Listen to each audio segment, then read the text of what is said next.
Hello and welcome to the Game Theory Podcast. I'm your host, Sam Vecenie. Bryce Simon is with me. We're going to talk about the Rockets evening their series with the Warriors 1-1 following a really rough Jimmy Butler fall and injury that forced him out in the first quarter. We're also going to talk about the Celtics and the Cavs, frankly, both having dogfights in their games against the Magic and Heat. I want to talk a little bit about those series and just kind of talk through why I'm intrigued with watching them, even though they probably will be 4 or 5 game series. But first, let's hit the music. They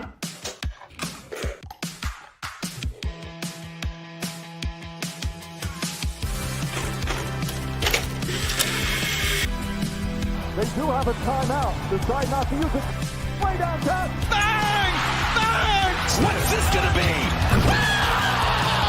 Are you kidding me? Hello and welcome to the Game Theory Podcast. I'm your host, Sam Vecenie. But if you watch the tape, what you will see completely orchestrated this game.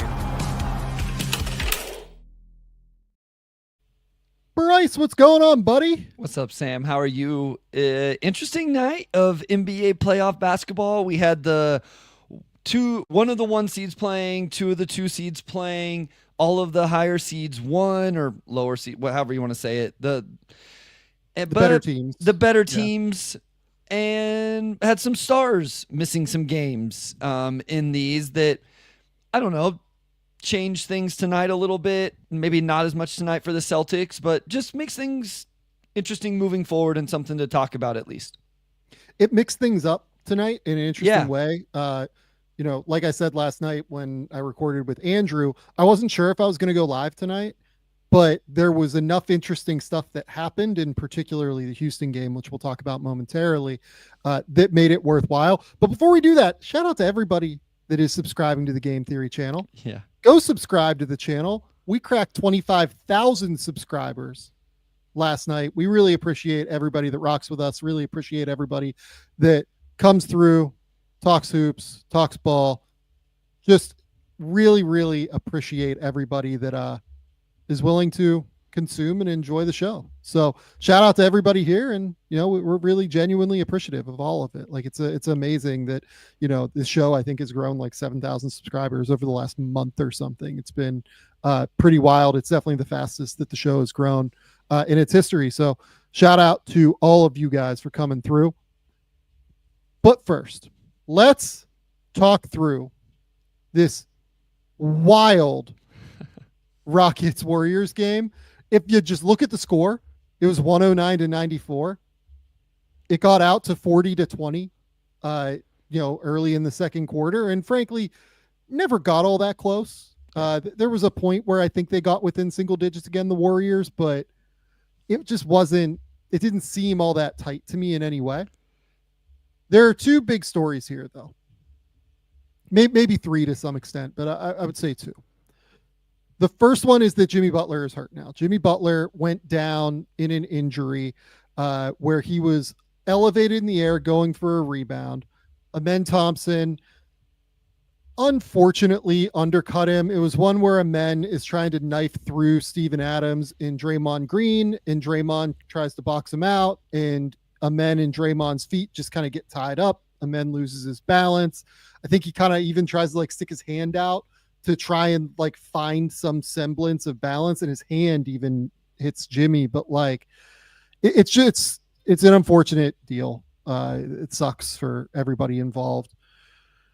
The second story here is Jalen Green. Jalen Green was a mess in game 1 and was unbelievable tonight. He was absolutely incredible tonight. I have no notes. I thought that we'll talk about him in a second, maybe after I get your overall thoughts on the game. But Jalen Green, this was as good of a game as I've ever seen him play, just point blank. And he's a guy where I've had questions about him. You've had questions about him. I think everybody, who's not a Rockets fan has had questions about Jalen Green.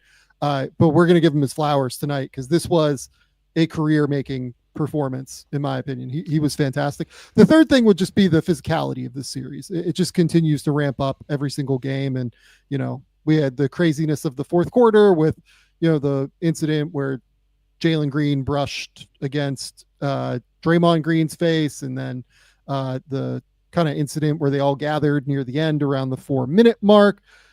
It was a little bit wild to watch all of it. And I think that game 3, which I believe is Sunday or Saturday. Saturday. Exactly. Yeah. Yeah. Saturday on ABC. I mean, it is, that thing's going to be on fire in the Bay. Yeah, there's some series that are really looking, I think the ones we assumed before things started are looking like they're going to play out the way we thought. We thought the Detroit-New York series could be interesting, another one that's super physical. And I think we would have pegged this Rockets-Warriors one as very interesting, a lot of evaluation and interesting players, especially on Houston, to see what they could do. And, you know, I saw someone say it the other day that Jalen Green, Şengün, Amin Thompson, we got to give these guys some grace. It was their first playoff game. Yes, they earned the 2 seed in the West. Yes, they're at home. They're also playing the freaking Warriors with Steph Curry, Jimmy Butler, and Draymond Green. It's game 1. Like, yes, we've had some questions about Jalen Green, but it was his first playoff game ever against all-time great Steph Curry and 2 other big-time playoff performers. No matter what you want to say about Draymond Green, he's a multi-time champion. So him coming back, and complete transparency, everybody, I missed the first half. I was recording a Knicks Pistons pod, so I missed it. But it sounded like Jalen started out with great process in this game. I saw tweets like made 2 really good decisions, forced helped, kicked, those type of things, got in the flow that way. I saw a tweet that you mentioned defensively. He looked very engaged. Yeah. And it sounds like that got him in a good flow. And then the jumper came around and the offensive aggressiveness. And what I saw in the second half, there was a couple shots. Like the third quarter got a little bit too much Jalen Greeny ISO ball. But when you got it going, you got it going. And I kind of understand it if he was doing all of the other stuff before he turned into kind of doing that once he got in a rhythm.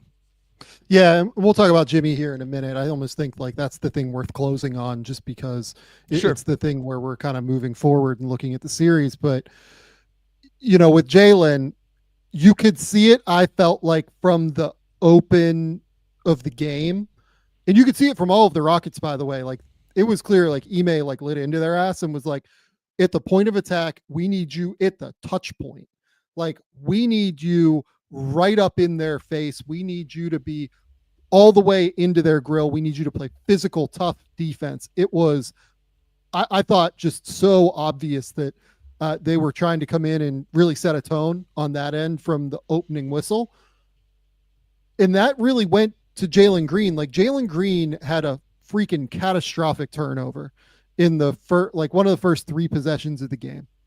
And I was sitting here and I was just going, oh my God, not again. Like, is this really going to happen again? But then he came down on literally the following possession defensively. And you could see, like, it wasn't in his head at all. He just locked up and was fully engaged and was up at the touch point, was in their grill. Like, he was ready to go. Maybe it was in his head, Sam. Maybe in that way it was like, oh, shoot, I just made a mistake. I better go get it back in some way on the other end of the floor. You know, like maybe, to your point, maybe Ime's message was, okay, we can live with this, but then go get it back on the other end with a great defensive. Doesn't have to be a steal or a block, but go get locked in immediately on the other end. Yeah, totally. Like, and from the moment he started to hit shots, I think he was like 4 of 10 in the first half or something like that. Once he really started to get going, he just went, man. And I think he deserves an immense amount of credit just from the mental fortitude side of he was a disaster in game 1. Like, there's just no other way to phrase it. The Warriors like attacked him pretty relentlessly off the ball with all sorts of different actions that we talked about. I felt like on offense, his decision-making process was not great. I thought tonight everything was streamlined. It felt like they made kind of a concerted effort maybe to like try and get out and push tempo a little bit to make his life and make the reads just like a little bit easier for him. And you could see that he was just confident in flow. And, you know, obviously the stat line will tell you that he was great. He had 38 points on 25 shots. I still think 25 shots is probably too many in a normal game for Jalen Green, but tonight I obviously no problem with him taking that many shots. 6 assists, 2 turnovers, and again, had one of those turnovers in the first 3, possessions of the game, something like that. So from that moment onward, I thought he was locked in, and this is genuinely the best game of his career. Now, the thing for Jalen Green now moving forward is it's not going to be this every night. It's not going to be game 1 every night either, like is what this proved. What is the middle ground? Can he find the middle ground, and can that middle ground be consistently positive? I would imagine coming off of this, he will hopefully have some confidence once he starts to get rolling in this way. Typically things kind of avalanche for him where he has like really good months at a time. Hopefully that's what we're on the cusp of here, and not just like a bit of a roller coaster, which is what it can also be sometimes. This was a great game though. And this is the kind of performance that I think he really needed in order to kind of get past that game 1 mess. Yeah, I mean, I think if you're Rockets fans, you have to be excited. You can't be excited about losing home court advantage, right?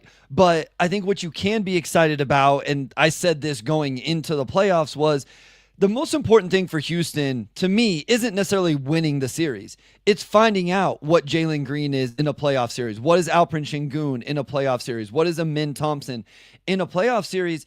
And in the first 2 games, even though they lost game 1, we talked about it. Sengun was awesome in that game. And the stat line again tonight is solid for Sengun with 17 and 16, 7 assists to just 3 turnovers. And so I think that's what you can, as a Rockets fan, the win is great. At least you didn't go down 0-2. But just like you're seeing these young guys, at least in the small sample of 2 games, be really impressive. Sengun in game 1 backs it up with solid game tonight. Jalen Green, maybe the response more impressive than anything, right? It's like, it's one thing to do it in game 1. How about doing it in game 2 after you had a awful game 1 and your backs are against the wall a little bit because you can't feel good going down 0-2 and headed to the Bay to try to really compete in this series. So I think you got to be encouraged by what you've seen from those 2 guys specific, like just talking about those 2 guys so far in this series. You're still muted, Sam. Couldn't agree more with you. And there was a tweet from like a Turkish guy that like analyzes the NBA where he said something like Fred VanVleet played very bad in game 1, but Jalen Green played wrong. I saw those this. are different things. I thought that was a really interesting tweet. Yeah. Yeah, like that's kind of how I felt about it as well. Like Fred just missed shots. Like Jalen was really struggling like with the reads and everything. And in game 2, I almost think that's where it was like best for him. I thought that the passing, the decision making, all of it, I thought it was really on point outside of that first possession. Like I thought that he made the right read. I thought he made the quick read. I thought he made the good decision. I thought he was just really sharp and was consistently on it. I also think that they seemed to give him the ball more in this one, whereas in the first game, like it was more of a split between him and Fred. Honestly, maybe even a little bit more toward Fred in game 1. In this game, it felt like they really gave Jalen like a little bit more of a leash with the ball in his hand, and he rewarded them for it. I thought that he was, like the decision making was great. Obviously made his shots. What was it? 13 for 25 from the field, drilled 8 threes. Like he's not going to drill 8 threes every game this series, but if he can consistently just hit the open shots, make good reads, he can stay on the court, and he's a huge part of their, process here. Now, like the next part of it for Jalen is something we've been waiting for years now, is the footwork in the mid range, right? If I was Golden State, like on his drives, I would probably just start sending bodies on his drives and just get as big as possible and like just try to crowd him and make him pick up the ball early, because I think he has a tendency to do that in the wrong spaces. And when he picks it up and tries to gather early, he can really get himself caught in no man's land, and his mid-range game can be a bit of a problem.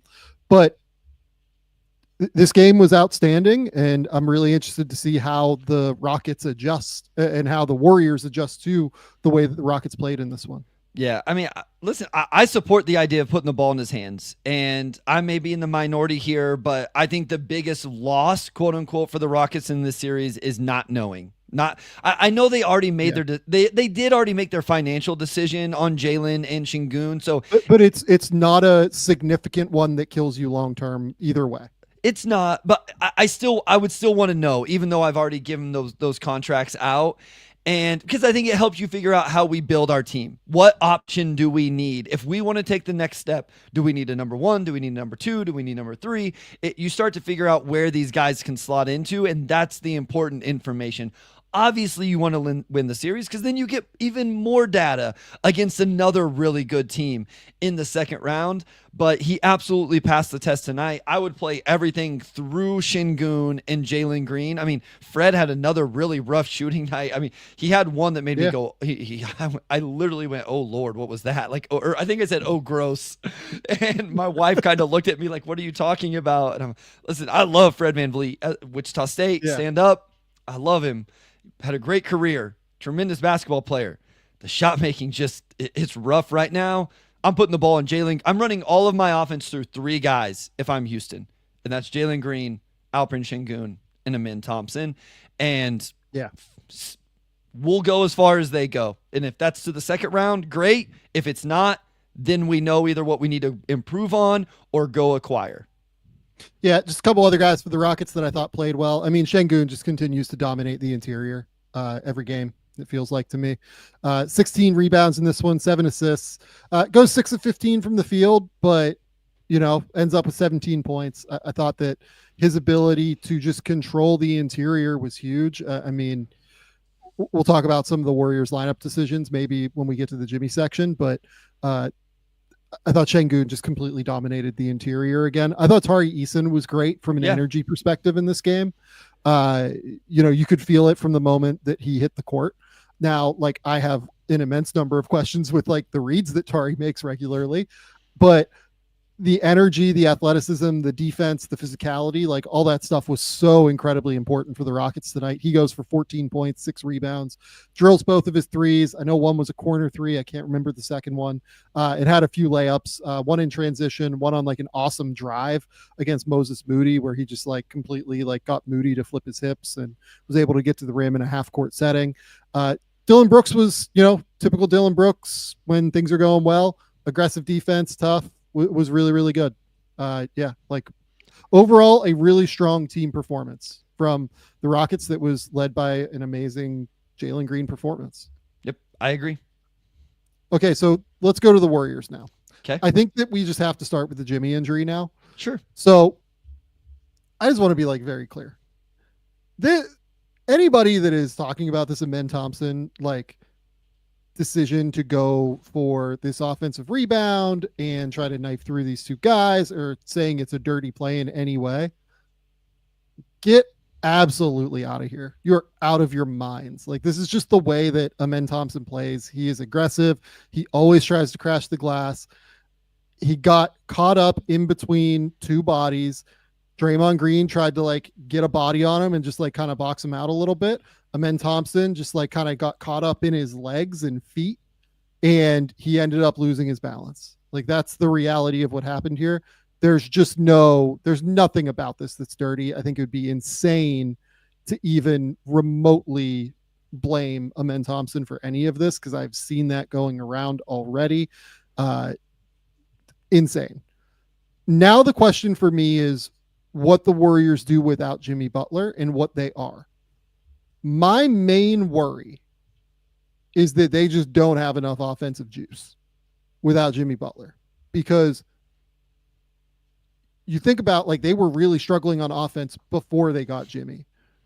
You remove Andrew Wiggins from the situation, who can be like a good corner 3-point shooter, occasionally attack a closeout, get to the rim, can like occasionally take advantage of mismatches in the mid range, like with a mid post game kind of thing. So you remove that, you remove Jimmy as well. I just don't see any way that they're going to be able to create enough offense. And I thought that what happened, they looked a little shell shocked to me, honestly, after the Amen, or after the Jimmy and Amen like incident where Jimmy goes off the court. I think that they scored, I think it was 22-16 when that happens. I think they scored like 4 points in the next 7 minutes or something. And part of it was that they were adjusting to the new reality. And part of it was that the Rockets like really amped up the aggression and started like really getting into their shit because they just don't have a lot of ball handlers. The other thing worth noting about this game tonight is obviously the Brandon Pajemski issue. Yeah. So Pajemski, according to the broadcast, kind of ate something that didn't sit well with him, and he was ill coming into the game, and he only played 15 minutes or something like that tonight. So losing him and Jimmy loses both your second and third best ball handlers behind Stephen Curry. So like they just had no chance tonight after that happened. The key now is Pods will be fine. Like they'll get all of that out of his system and everything, and it'll be all good. What is Jimmy able to do? And what is he capable of bringing now moving forward with this tailbone seeming injury? Yeah, my initial thought is like if we live in the worst case scenario where like this is something legit where Jimmy can't play the rest of the series, I think the Warriors are in big trouble because we talked about this multiple times now, but on the most recent episode was I thought the biggest value Jimmy would bring the Warriors is in the non-Steph minutes, right? You have a true creator of offense, run your offense through somebody in the non-Steph minutes.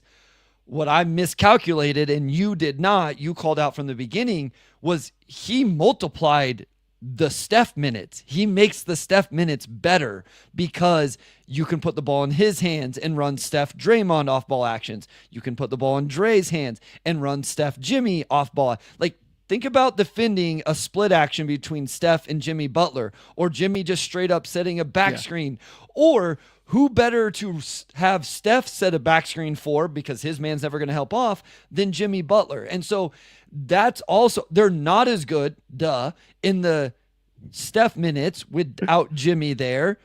And they have nobody to really run offense unless they lean into Kuminga.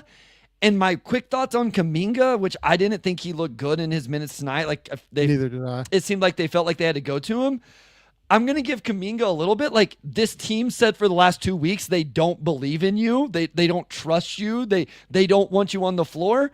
I'm not surprised he wasn't able to bail them out all of a sudden in the middle of game 2 on the road.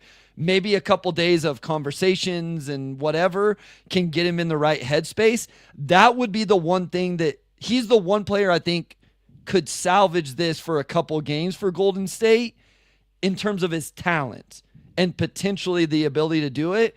But I'm nervous where the Warriors go if Jimmy's not there for, I don't know. I don't want to speculate how much time he may or may not miss. So it's kind of hard to do too much of that, I guess.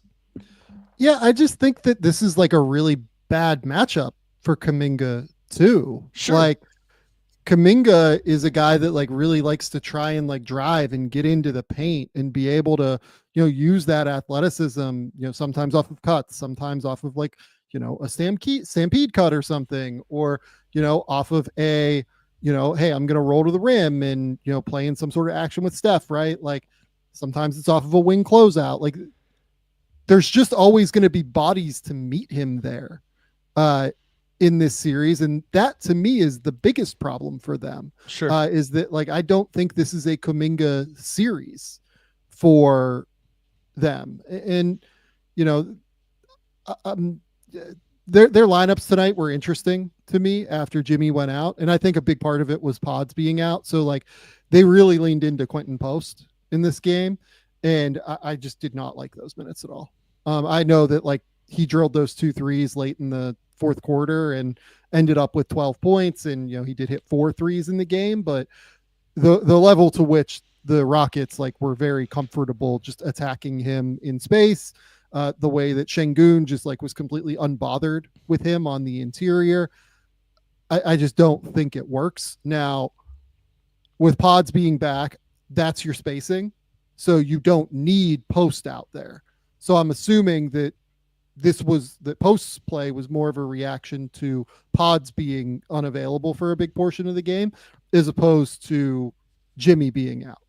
Now, I agree with you that it's probably going to be a lot of Kuminga minutes, but like, I'm just going to be real. I thought the Pat Spencer minutes were pretty good. I'm not saying that you can play Pat Spencer over Kuminga. You probably can't, at least in game 3. I thought that Pat Spencer was good at picking his spots. He had a couple of really nice drives. I thought he played unselfishly. I'm not saying that he is the answer in this series for the Warriors by any stretch, but and to be clear, I wasn't saying Kuminga is either. I'm just saying that, that there's a world somewhere with a certain percentage chance that he could give you the scoring that they're going to ultimately need. Yeah.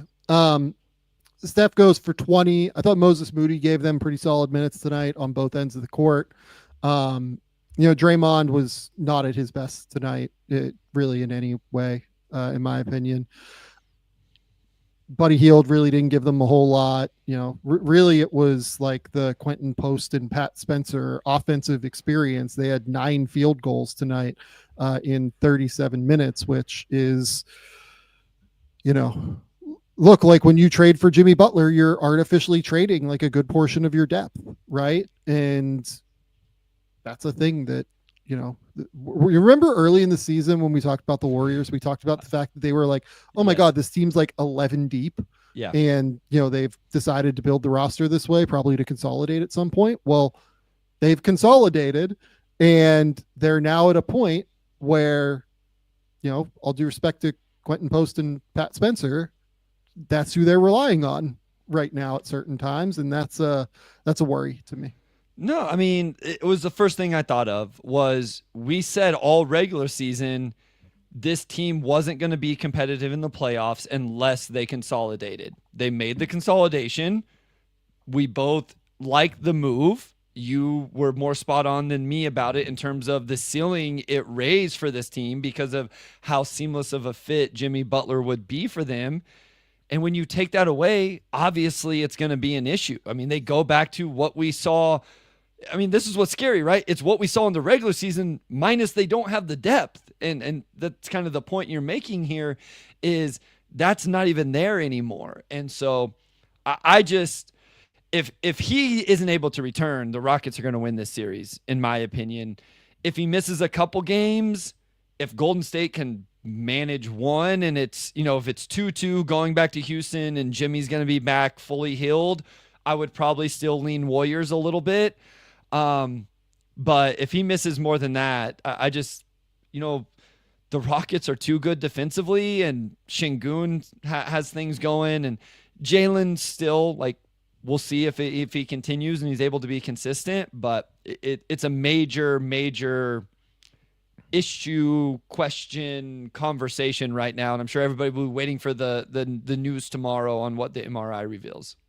Yeah, me too. I really hope that he's able to get back at some point. Yeah, as someone who does not care who wins the series, I just want the best players on the court because this is one of my favorite series to watch. Like this one is extremely fascinating to me. Honestly, all 3 in the West are outside of the OKC one.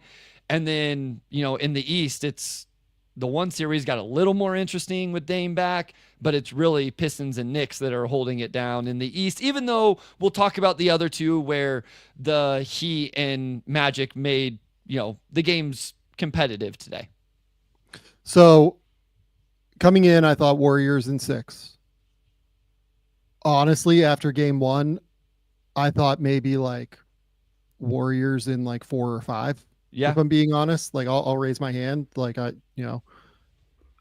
thought this was going to be like a real problem for the Rockets to be able to score in any way. I think I'm now swung back to the Rockets with this Jimmy thing because I just don't know how the Warriors are going to score. Yeah. Without Jimmy Butler there. So and Jimmy's good defensively, Butler, Sam. Like that's the thing. Yeah. Like the Butler thing, it completely changes the entire complexion of the series now. Moving forward. And I don't know what to think. I truly, like, I think I'm at the point where if he misses 2 games, it's like, I would pick the Rockets. I agree with you. If he's at less than 100%, I think I probably pick the Rockets now. Like, he's the guy for them outside of Steph. Like they can trust that they're going to get something from Steph and him. I'm this is hard. This is a really, really interesting series now to watch them. Trying to think, do we have any like interesting questions here on the side? Someone asked, like, do I think the Rockets are dirty? No, I like, look, they're a physical basketball team. I think like Dylan Brooks does things that like I don't love regularly and can skirt that line. I do not think Amen is dirty. I will say that just like straight up. In general, I think he's just a dude that plays hard. Yeah, I mean, I think they're just like a physical defensive basketball team that really, sometimes things happen on a basketball court that aren't ideal. Yeah, I struggled. I don't like this conversation because it's going to sound like I'm telling fans how to fan, and I don't like when people do that. The one thing I'll say is I feel like we scream for competitiveness and hustle and guys to care and stuff. And then as soon as that level of effort results in somebody getting hurt, then we get mad that, oh, well, why are they doing that? It's like when they dive for a loose ball. Well, why are you doing that? It's like I feel like sometimes we're asking it, play as hard as you possibly can, but do it without accidentally hurting somebody on the other team. And it's like, do you realize how fast these guys are moving? It just, sometimes it happens. And I'm sure there are players that have bad intentions when they do things. I'm not saying that. I've tried to watch the Amin clip from multiple angles.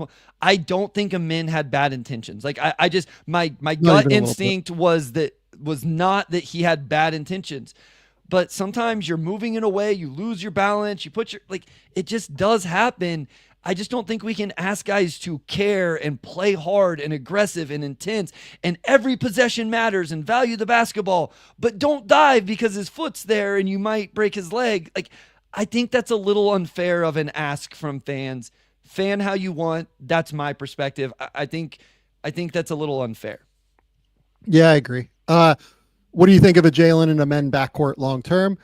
I mean, look, I'm on the record saying that I think that Amen is going to make an all NBA team at some point.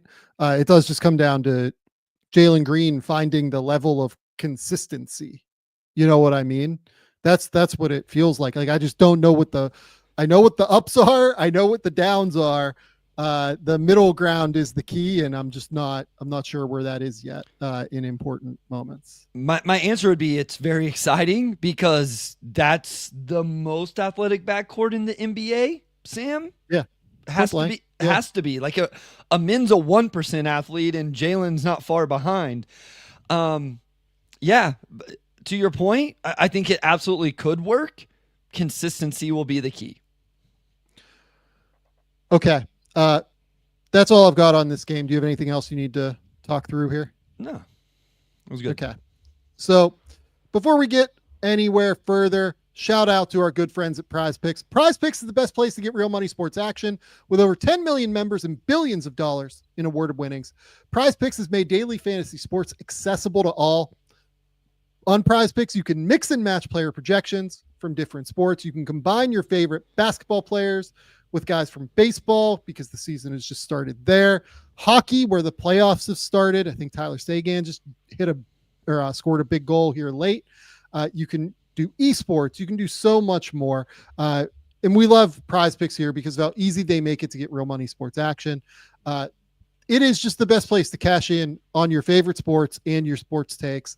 Cook up those hot takes with your friends and win real money this basketball season when you and your crew run your game on PrizePicks. Download the app today and use the code GameTheory to get $50 instantly after you play your first $5 lineup.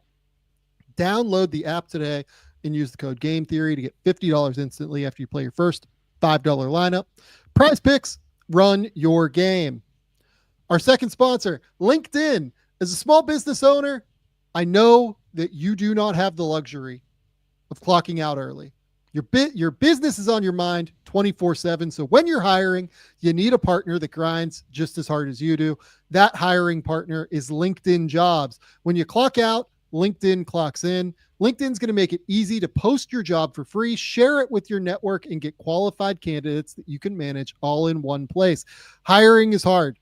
I've had producers in different spots throughout the entirety of this podcast, and hiring GMAC was a great decision that has made my life drastically easier. So I am definitely a testament to the fact that finding the right candidate is an important thing when you're going through job searches. LinkedIn's new feature is going to be able to help you write job descriptions and then quickly get your job in front of the right people with deep candidate insights. You can either post your job for free or pay to promote. Promoted jobs are going to get 3 times more qualified candidates. Based on LinkedIn data, 72% of small businesses using LinkedIn say that LinkedIn helps them find high quality candidates. Find out why more than 2.5 million small businesses are using LinkedIn for hiring today. Find your next great hire on LinkedIn. Post your job for free at linkedin.com/game. That's linkedin.com/game, GAME, to post your job for free. Terms and conditions apply. Okay, Bryce, which one do you want to go to next? Let's go Celtics, Magic, and then we can finish with what ended up being a really interesting Cavs and Heat game. Yeah, so Celtics Magic was interesting because there was no Tatum. And I did feel like you could feel that for the Celtics throughout the entirety of the game. They just had to go to different things in order to find offense. Like their offense just looked entirely different to me. So much of what they do is built on mismatch hunting with both Jalen and Jason. Having 2 of those guys out there who are athletic, physical, strong, can get different opportunities to score against multiple different player types. The good news was Jalen was fantastic in this game. He had 36 points, 10 rebounds, 5 assists. I thought that he really stepped up in an enormous way without Jason Tatum on the court. Goes 12 of 19 from the field, 5 of 7 from 3, got to the line, was great. I thought Porzingis was great. He only made 5 of 14, but he got to the line 14 times and went for 20 and 10 in this game. It was enormous. They also ran out. Really, the key stretch to me in this game was they ran out a 2-3 zone in the second quarter with both Luke Cornett and KP out there on the court together, something they just have not done a lot of this year. Like they've only played that duo 145 minutes together this season. And the Magic just had no idea how to score against that zone. It felt like to me, they didn't, it was like late first, early second, like they just had no idea what to do. And that felt like to me kind of the defining stretch of the game almost, where I think it was like 21-20 or something Magic. And then, throughout that stretch, early in the second quarter, think that Orlando eventually got it to like 35-26, 37-26, something like that, and really just kind of stretched it out. And from that point, it was kind of over. I loved the 2-3 adjustment with the 2 bigs, though. I thought it was really smart. No, I was just going to say, I do love watching for that within a game, when coaches pull out the zones, when they don't, what lineups they do it in. I think every coach in the NBA should be doing something with their defensive adjustment after timeout. Like if you've been playing drop, then that's the possession to switch it up and blitz it, or whatever. If you've been blitzing it, then switch it or go zone, or just do something after timeout that they've drawn up a play, or press that one time, whatever it is. It's just really fun watching when coaches decide to use it, how much it works, how much it doesn't, how long they stay with it.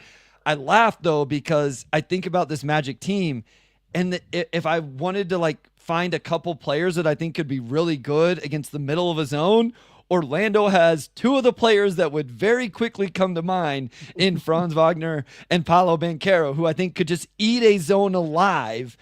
But the problem is they don't have any floor spacing around them, so it ends up not mattering how good those guys are against man or zone or anything else. So my takeaway from this game was honestly that I think Orlando is a lot closer to being really good than what the hope is, right?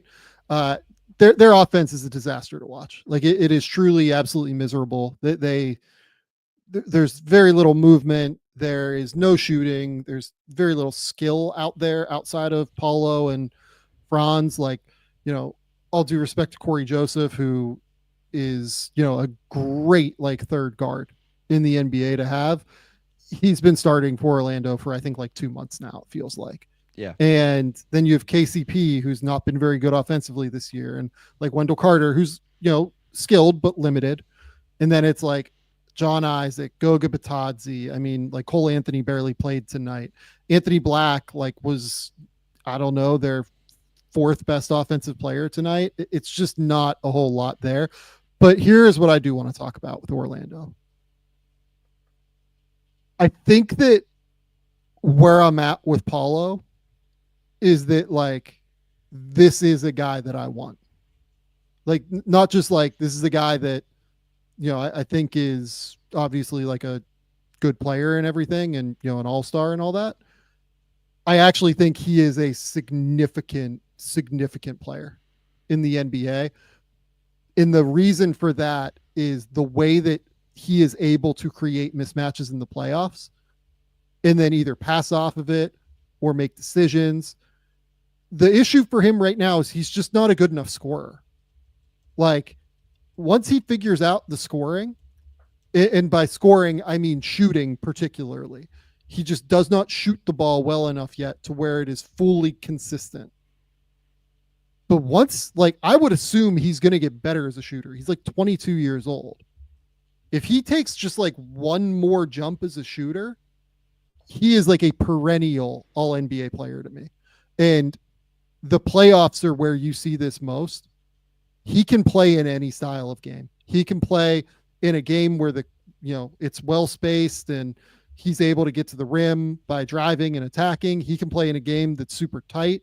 He can play against defenses that switch him. He can play against defenses that play in drop. If you blitz him, he's a good enough passer to deal with that. He's just so versatile in the way that he can attack. It's just that he's not quite a good enough shooter yet.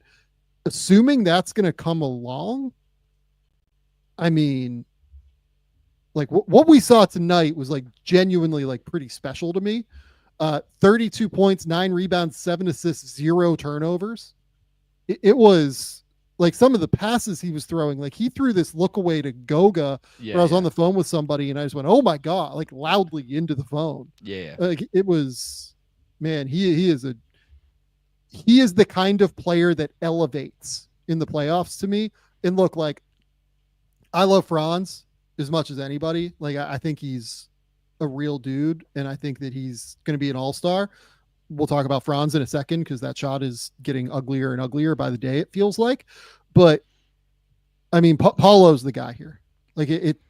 You see it every single time in the playoffs that Paolo is the guy. Real early on in my game theory days, I got called out by Magic fans because I said that Paolo was their best player. And I felt it then. I feel like it's true now. I wasn't doing draft stuff crazy that year, but I loved Paolo. I thought, I remember writing it out. I thought he could be the hub of your offense type of player. His playoff numbers are silly. He's played 9 playoff games, including tonight. He has 5 30-point games. He's had double-digit rebound games, multiple. Tonight was his best in terms of box score assists, and he had no turnovers tonight. In his last, what would be 3 of his last 4 games, he's had double-digit free throw attempts. He is a handful because he's so dang strong and physical on his drives. And when he is making jump shots, it's really hard to guard him. I think he can pass. You would want a secondary guy, of course, with him, somebody that can initiate offense and stuff like that. I'm not saying he's going to be the dribble it down, set up offense, isolate you, Luka type of primary initiator, but I think he can be a hub of your offense. He can be the focus of your offense. Yeah. And listen, I think Franz is perfect for him outside of the shooting because Franz is a top 3, top 5 off-ball cutter in the NBA. I mean, one of the best. And that plays perfectly off Paolo in the mid post and draws eyes and then Franz cuts and all of that. I think those two guys fit really well together. But to me, as you said, I think it starts with Paolo, and he's been really impressive. 2 30-point games already in this series. Yeah, so Paolo coming into tonight averaged 28, 9, and 4, shooting 47, 43, 75. in his playoff run. I mean, that is silly.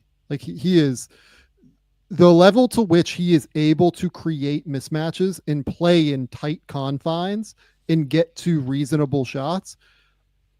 As soon as the shot starts falling at a slightly better clip, it's going to be impossible to deal with him. Like I think that I will hear out Magic fans that say that because Paulo's shot is not quite there yet, that Franz can be a slightly more impactful player right now.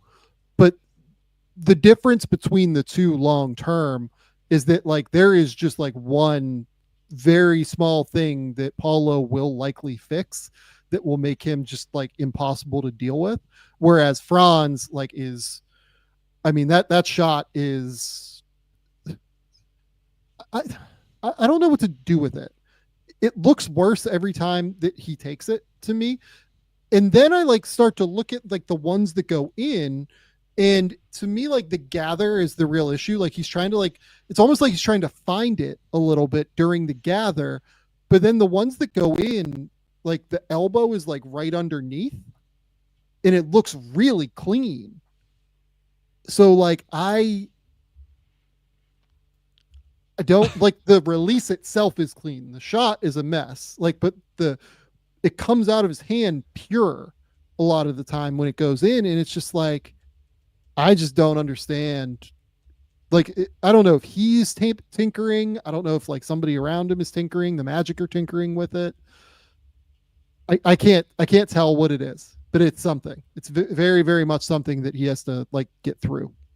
I've done this recently because somebody tweeted it out. All of my notes mention it. Every single Magic game mentions it. Every single one. It's like, why is he throwing it way out in front of his body? Why is it hitching? Why is it? And then it's like, the numbers don't hold this. I was actually looking it up. I had in one of my notes that I was like, maybe he shoots better over a guarded attempt because it forces like the gather, like the way he brings the ball up to be different. Maybe it has to be quicker. Maybe he has to like, but that's not true. The numbers don't back that up. So I have no idea. It looks, I think the biggest issue is it always looks different. I think that in itself is an issue. The more I'm around this, I mean, watching the Indiana Pacers today and Tyrese Halliburton, it's like, yes, you would love picture perfect form, but there's a bunch of different ways to be successful shooting a basketball. At this point, I think Franz just has to choose one and live with it. Like, this is what I'm going to do. I'm going to rep it all off season. And whether I start 0 for 100 or 100 for 100, this is what I'm going to do for the rest of my career. And just rock with it, because trying to tinker with it every offseason within season is, if that happened, that's a disastrous decision, in my opinion.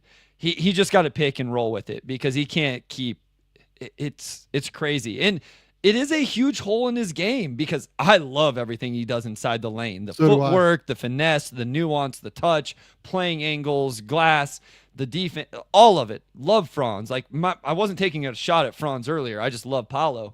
But the shot, he's got to find it. He's got to figure something out to at least be reasonable in that area.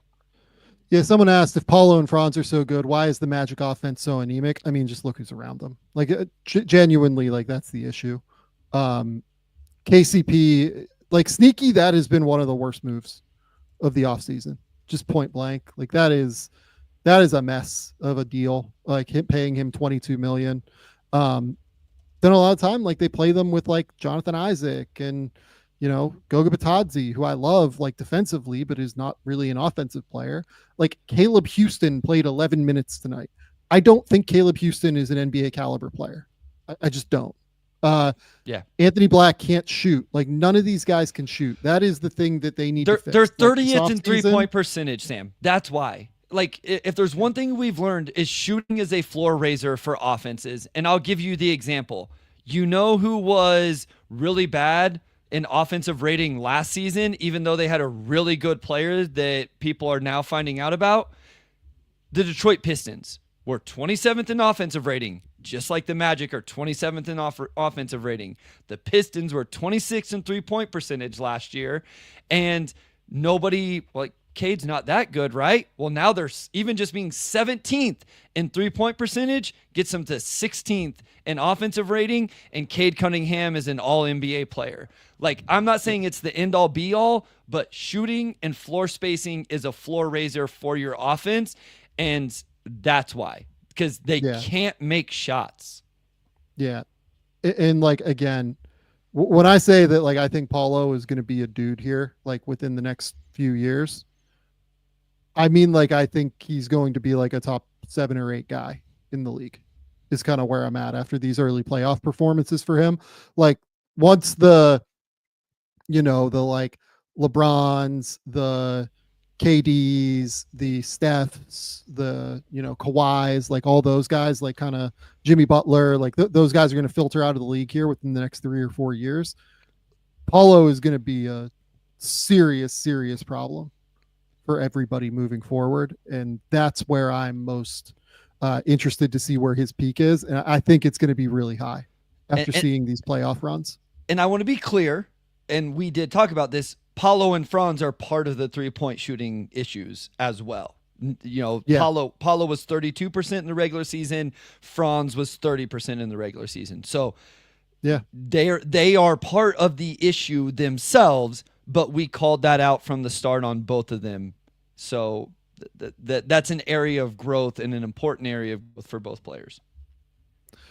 Okay. Third series here. But before that, let's hit just 2 more quick ads. Shout out our friends over at MITOPURE.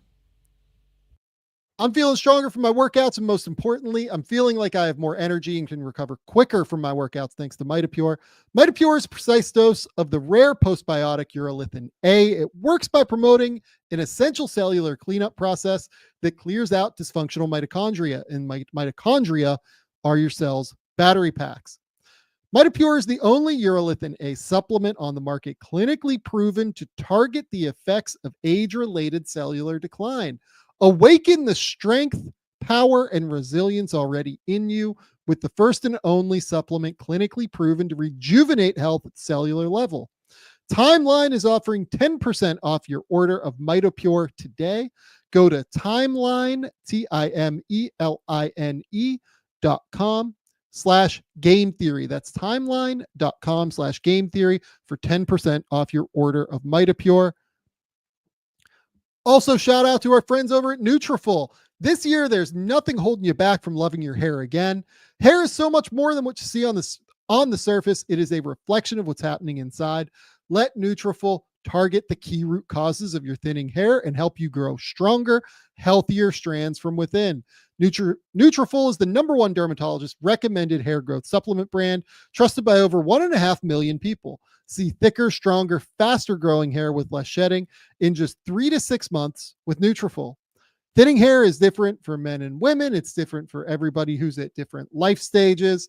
It is 100% physician formulated with drug-free ingredients. So NUTRAFOL supports healthy hair growth by targeting the key root causes of thinning, from stress to hormones to aging to nutrition, lifestyle, metabolism. It goes through a whole body health system in order to target those causes. Start your hair growth journey with NUTRAFOL. For a limited time, NUTRAFOL is offering our listeners $10 off your first month subscription and free shipping when you go to NUTRAFOL.com and enter the promo code Game Theory. Find out why over 4,500 healthcare professionals and stylists recommend NUTRAFOL for healthier hair. That's NUTRAFOL.com, spelled NUTRAFOL.com. Promo code Game Theory. That's NUTRAFOL.com. Promo code Game Theory. Okay, Bryce, the final game here. Cavs Heat. The Cavs and the Heat played like kind of a roller coaster yo-yo of a game where it was super tight in the first. Yeah. The Cavs went nuclear in the second. They drilled 11 threes in the second quarter, which is a record in the playoffs, like all time. Some of these threes were like obscene. Like what Max Strus was doing was like unconscionable, just like knocking down ridiculous shots. They scored, I have the number here. Let me look at my notes. It was, I believe, like 38 points in like 8 minutes or something. Like the last 4 minutes, I think they scored like 5 points. It was crazy how smoldering hot they got. It was, let's see here, 38 in 9 minutes. I'm sorry, 34 in 7.5 minutes. It was bonkers how hot they got. And then the Heat just strung it back. They get it to 2 at 101-99 and 103-101, I believe, as well. Then to close, like, I think it was, let's see here, a holy shit ISO drive from Donovan Mitchell on Hero to make one over the top of him. Then Nikola Jovic like fucks up and turns the ball over. Donovan Mitchell comes down, buries a 3. I think the Heat went down and scored again, and then Mitchell just buries another 3. He had 20 in the second half, I think 30 for the game, if I remember correctly. It might have actually been a little bit more than that. No, it was 20 in the second half and 30 for the game. It was completely absurd. Like in that 9-minute stretch in the second quarter, I think that they only had 2 possessions where they didn't score. Like it was unbelievable to watch them. But this is the Cavs. Like they just get nuclear hot, and the Heat, just didn't have an answer. But I will say that I loved the way that Miami fought back. I thought that Tyler Hero was obviously really good in this game, goes for 33, 6, and 5. More than that, though, like Davion Mitchell just continues to like totally rejuvenate his career. There's not a player that's helped himself more in terms of turning his career around in the back half of the season and in the playoffs so far than Mitchell to me. He's been awesome on defense. He went 7 of 9 tonight from the field, 18 points, 6 assists, 2 turnovers. Like he was fantastic tonight. Touches the paint all the time, pressures your defense, which is a huge part.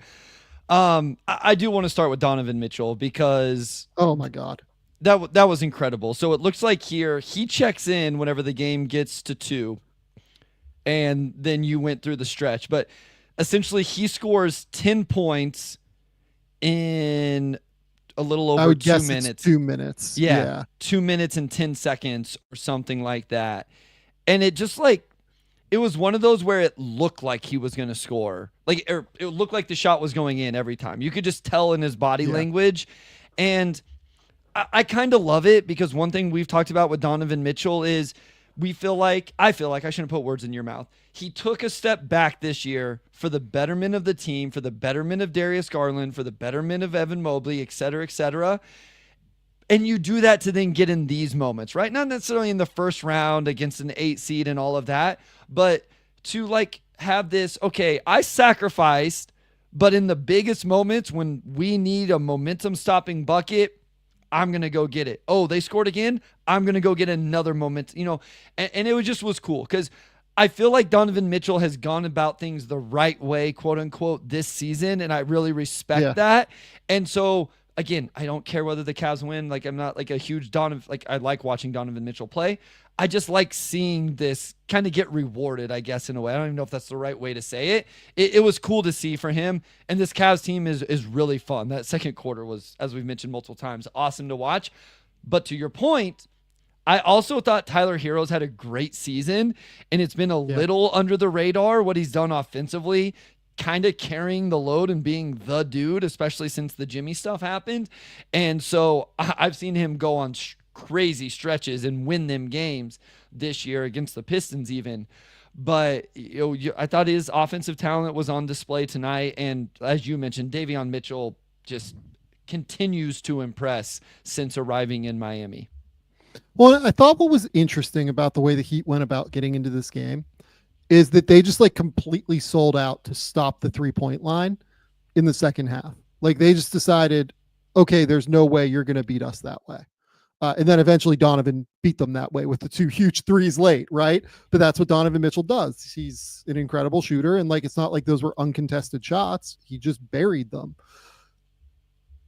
that is like almost the most intriguing thing to me is how do teams go about trying to slow down the Cavs? Like, can the Heat come up with like a bit of a ideal in terms of the way that they defend to give, Boston and, I'm trying to think like who they're going to play, probably Indiana in the second round, like more of an idea in terms of how to like really go about trying to shut these guys down.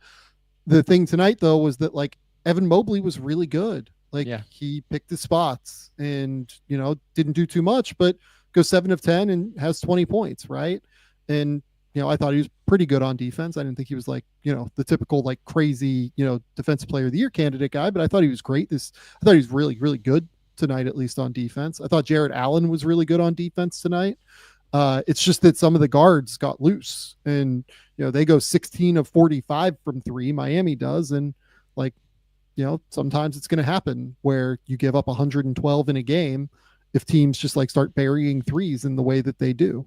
Well, I mean, that's the other guy I want to mention is Haywood Highsmith, was great. 5 of 6 from three, 17 points, and is kind of doing the Miami Heat role player thing along with Davion Mitchell, where, he played 40 minutes in the overtime win against the Hawks in the play-in tournament. I know like these don't technically count somehow stats wise, but he had a double-double in that game. And then in, these two games, he had 7 and 6 in game 1, 17 tonight, 5 of 6 from three. I do think that, like you said, they made shots. Oh, they're just overwhelmed from a talent perspective. Yeah. Like that's the reality of the situation. It was, and they tried to play the Nikola Jovic card tonight. I thought he played some rough stuff down the stretch with some decisions and some shots, but they don't have the guys to do it, but I respect that they, made it a game because it's not easy to come back from what the Cavs threw at him in the second quarter. I don't want to be disrespectful to the Heat or the Bucks.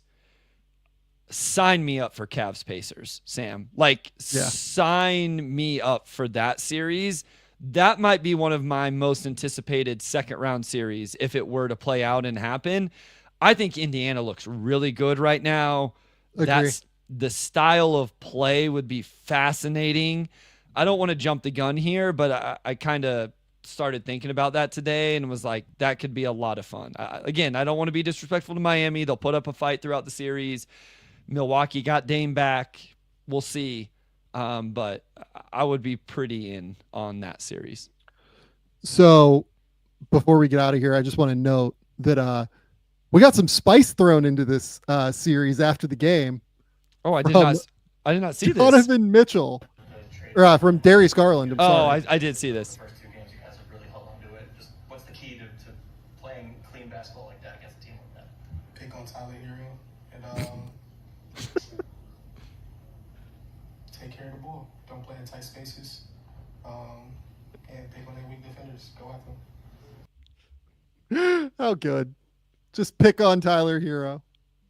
That's where we're at. I mean, like, I don't know if I've ever seen Darius Garland like talk that kind of shit before, which is a little bit fun. Like, I'm all for it. It was great. Let's get spicy here. So Nekias Duncan quote tweeted this. Tyler Hero's been the screener defender on 50 pick and rolls through 2 games, and the Cavs had generated over 1.2 points per possession on those trips. Yeah. Kind of hard to argue with Darius right now. So again, that was from Nekias Duncan over on Twitter. Listen, I'm cool whenever athletes want to be honest. Like it's whatever. So I don't even think he was trying to trash talk. I think he was just like trying to be like there's probably a little trash talk. He knew what he was doing, I think, Bryce. Yeah. I'm for the trash talk. I love all of it. I love it. Like, talk your ish within reason. I think Anthony Edwards went a little too far the other night and he got fined for it. Like with the fans, that was a little much. But on the court, between players, talk your trash, do your celebrations, and then if you lose or you get busted, expect that celebration to get thrown right back in your face and for nobody to feel sorry for you.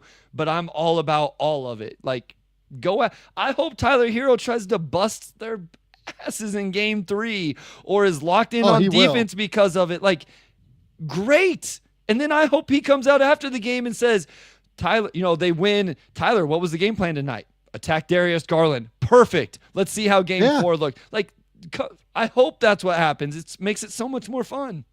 I completely agree. Speaking of talking your shit, I'm going to give you a chance to talk your shit because the only news and notes thing that I want to talk about, the New Orleans Pelicans. Oh. So they've hired Joe Dumars. They have decided to hire Troy Weaver, according to multiple reports out there now, as their, I think, VP of basketball operations. It's at first like I think he was reported as general manager, but now they're saying like VP of basketball operations. I mean, we're just running it back. We're running back just like Joe Dumars, who was a disaster in Detroit after he won the title. And then we're running back Troy Weaver, who was a disaster in Detroit for 5 or 6 years, however long he had that job. I mean, like if I was another team, like I'm just lining up to short the Pelicans at this point, right? Like that's what this feels like. I mean, they essentially just traded front offices because Trajan came over from New Orleans, and then Joe and Troy went down to run the Pelicans after he left. So, yeah, it's fascinating. I will say, if some of these guys start to pan out, we may have to give Troy a little bit of credit for some of his draft picks. No, we don't. Not year one. But the roster building was questionable, obviously, and so. Yeah, it will be interesting. We do not have to give any credit to Troy Weaver because the whole job of a general manager is to build a roster that made sense. It took a month of Trajan Langdon to be there to be able to build a roster around Cade Cunningham that makes sense. What are we doing? This is fair. It's crazy. The NBA, and look, I kind of feel this way about Sacramento hiring Scott Perry too. Like, it never ceases to amaze me. There are so many super high level, smart, young executives in the NBA right now. You do not have to go far to find them. I promise you do not have to go far to find them.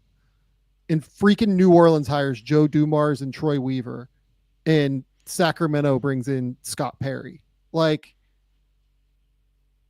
we know that these guys aren't great. Like, we've seen it now. At the very least, give some of the new guys a shot here. I think genuinely. Yeah, go ahead.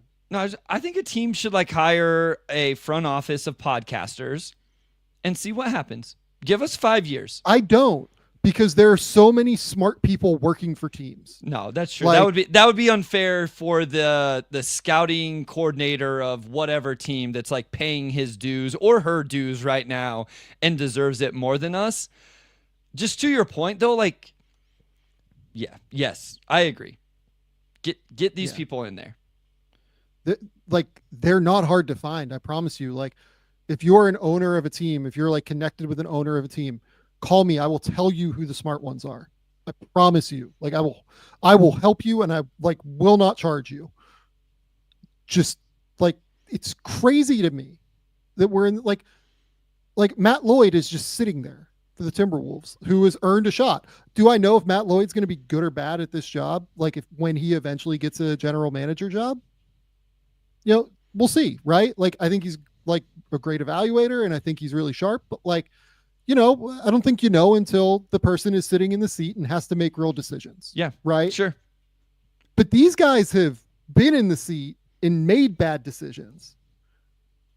That's where it gets hard for me. You can look at Adam Simon in Miami, right? I'm sure that, he would be someone that would look at something there's I can name dozens of really smart people. I named those two because I've, Matt Lloyd, for instance, already in rumors about Denver, right? That was reported. Yeah.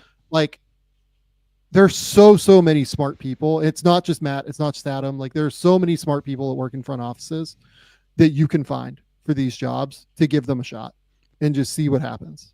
I mean, Detroit, Like if you want to Detroit go just like did it, right? With Trajan. Totally. Essentially, like they said, Trajan wasn't the shot caller in New Orleans. Maybe he should have been. And Detroit, again, early sample, but the returns are really good. It paid off. Like, to your point, Yeah. try something new. Try something different. And you are right. I think that's an important caveat. When there are repercussions for your decisions, that could skew your decisions or alter your decisions. But seems like there's a lot of people that are really smart, that are really good, that deserve some chances. Completely agree. Genuinely, like maybe that's a thing at some point we'll do in the off season, like the guys that are next in front offices, and I'll just make everybody like unfortunately very angry at me, but like everybody in front offices knows like who the next guys up are, and it's probably worth like doing at some point and discussing at some point. So yeah, I don't know. That's kind of where I wanted to close this, is just like, look, I'm sorry to Pelicans fans, but like if I was another front office here, they have real talent on that team too, by the way, and they might win the lottery and might get Cooper Flag, and it might not matter that they hired Joe Dumars and Troy Weaver, but 3 years down the road, when we're wondering what the fuck's going wrong with Cooper Flag, like this is the time where we look at it and we go, oh, that's what happened. You know what I mean? That's why this is going wrong. Like you can point to this moment right here. It's just ludicrous. And like, if you want to point to like former players, like, give Elton Brand a shot, give Tayshaun Prince a shot. Like, I don't want to just limit it to the guys that like have been in front offices for a minute here and are lifers to this point. Like, if you want to go the former player route, you can do that too. Like, I promise there are smart people that have paid their dues in front offices at this point, and, are at least worth giving a shot to. So yeah. Again, the Pelicans have talent. Like they have Trey Murphy, who I think is going to make an all-star game at some point. They have, Herb Jones, who's fantastic. They have the backcourt guys, right? Like that's a real thing. They have whatever's going to happen with Zion this summer. I'd say they have real talent. They have real decisions that need to be made right now. I shouldn't say right now. Yeah. A couple of them maybe right this offseason, but they're it's not like a rebuild team where it's like, okay, let's hit on some draft picks and stuff. They have some players they have to make decisions on, and some roster construction stuff they got to decide on in the next 12 to 18 months. Yeah, no, I agree. Okay, Bryce, that's all we got. Go hit the subscribe button over on Game Theory. We appreciate all of you. I can almost assure you we will go, maybe not, I don't know. My guess is we probably record tomorrow, because you have an important game tomorrow with the Detroit Pistons playing the New York Knicks. I assume you have Pistons Pulse after that game, right? I will be going live, so if you're a Pistons, Knicks, or NBA fan, over on the Detroit Free Press YouTube, you will find me live not long after the game ends, and then Amari will join me for a little while. But yes, there will be a live after that one. Yep. So go watch Bryce after that. We will also probably talk about games tomorrow night as well, be it me and Bryce, me and Andrew, whatever it is, because the Knicks play, and then did the Lakers play tomorrow night too? No, it's the Nuggets, Clippers Nuggets. Clippers Nuggets is the other one. Yeah. So we definitely want to make sure and talk about those two, because it's a night where there are two actually like really good games. Yeah, I mean, OKC Memphis is actually the TNT game. Denver LA is on NBA TV, but yeah, we got to stop doing this to Jokic. Like, just genuinely, we got to stop doing this to Jokic. And like, I get it that Oklahoma City is the number 1 seed, but this series is not competitive. I'm also not gonna get to watch that game. I just realized, so that'll be fun. That's a bit of a bummer for you. NBA TV will black me out. ESPN doesn't, but NBA TV will. Yeah. Okay. Bryce, tell the people where they can find your work. Tell the people what's going on. Yeah, at Motor City Hoops on Twitter, on Blue Sky, motorcityhoops.substack.com. Again, if you are a Pistons, Knicks, or NBA fan that is into the series, go check it out. I have bullet point notes, lots of them on both teams. Did a video breakdown showing what happened in the final 6 minutes of Game 2. Mostly from a Pistons perspective, but just in general. So go check that out. Pistons Pulse over on the Detroit Free Press. Again, will be live after the conclusion of Game 3, 15, 20 minutes after, breaking that all down. Otherwise, right here with Sam Vecenie on Game Theory. Do you know what the amazing thing about this is? So because I introduce you to, say what you want to say in terms of promoting your stuff at the end. My dog understands that now. So your dog knows it's almost over? Yeah, she immediately sits up and looks at me like, oh, wait, can we go outside now? Is this about to happen? I love it. And yeah, like that just happened. She just looked up and was like, I'm ready. I'm ready to do this. Go to The Athletic. Keep me employed over there. I did file a mock draft last night. My guess is it runs early next week now so that we avoid like the craziness of the NFL draft starting tomorrow. Go to subscribe to the YouTube channel, subscribe on Spotify, Apple, whatever podcasting platform you use. These are all going up there. Until next time, we will talk soon.